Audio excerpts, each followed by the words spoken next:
మా అమ్మ మొక్కుతుంది. చూడండి పైన కుక్కలు మొక్కుతారు. ఇప్పుడు నేను మా డాడీ లాస్ట్, మధ్యలో మా తాత, అటు మా తాత మా అమ్మమ్మ పోసింది మొక్కుతుంది.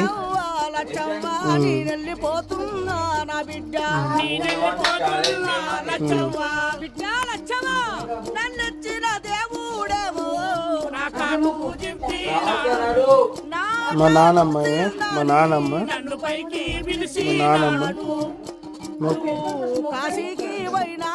మొక్కుతుంది, పంపింది.